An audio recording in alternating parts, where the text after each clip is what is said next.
Hello everyone, welcome back to Technocrat NJ, and I'm Namya here with a new tutorial for you. So today we'll be learning something which is awesome. Yes, it's awesome. Now I'll ask you a question.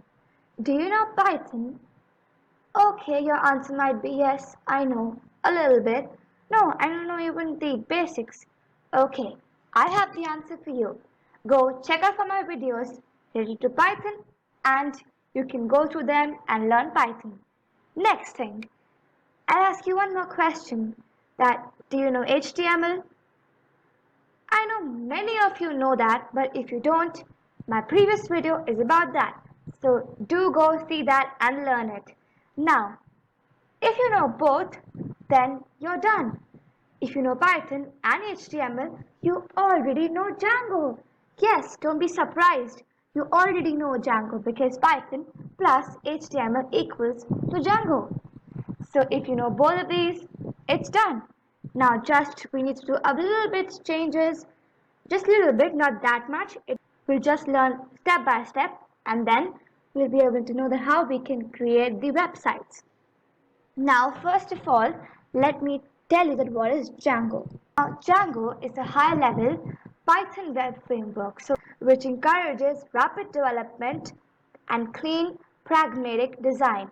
Now, pragmatic means practical, so you can create your own. Like you create the design, so it's pragmatic, and it's built by experienced developers, which you can become one day if you learn Django because it's really very beneficial and it takes care a lot of the hassle, that means the issues that occur while you create websites.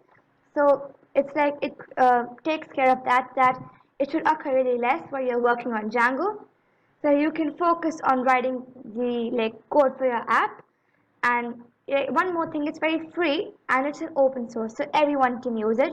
And it's not like you have to go to the website and download it. You can even download it on your command prompt itself, which is on your laptop. Now, what we have to do when we have to learn something? Yes, we have to follow it step by step to reach the flag. I mean, to reach the top. So let's start. So I'm gonna open the command prompt. It's already on your PC, so you need not to install it. Now, first thing you have to do is do check your Python version because it should be more around, I think, 3.8. So let me check my Python version. So you have to write Python and then version with hyphens in between. So my Python version is 3.8.2 and that's perfect. You can also have the other versions, just like it would create a bit mess in that and you won't have all the updates, so it's preferable to have the latest version. Now, to install the Django things and all, you have to first of all install a virtual environment, which is every time necessary to work upon Django. Even if you have to open your project, you have to enable a virtual environment and then only you can work upon Django.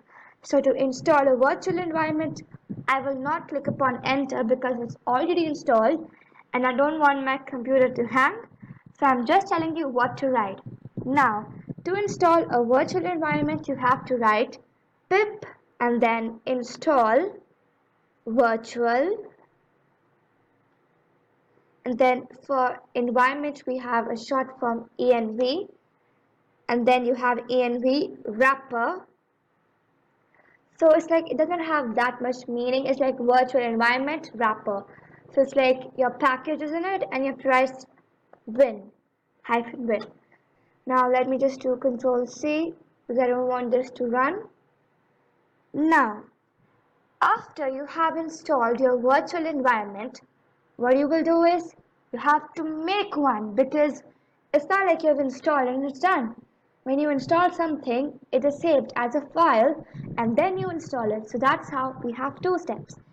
It's always preferable to do this in a single process because if you do it twice, like I'm taking a break, it won't work. Might hang your PC also. So do it together. Now, you have to make a virtual environment. So to make a virtual environment, you have to write mk virtual env,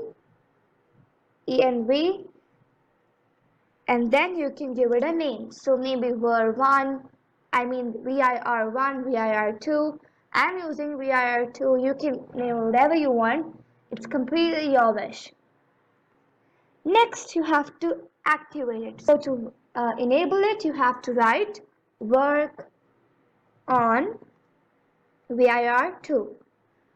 I'm using vir2, that's why you can use any. And don't worry that how we have to do all these things. I'm going to explain these things in my upcoming tutorials. And then you have to install Django. To install Django, what you're supposed to do is you have to write pip and then install and simply Django, and it's done. So I've already installed, so I won't click upon enter, and I hope you all are clear till here. Don't forget to like this video and subscribe my channel, and do watch the HTML and Python videos if you still have doubts for them. Thank you everyone. Bye.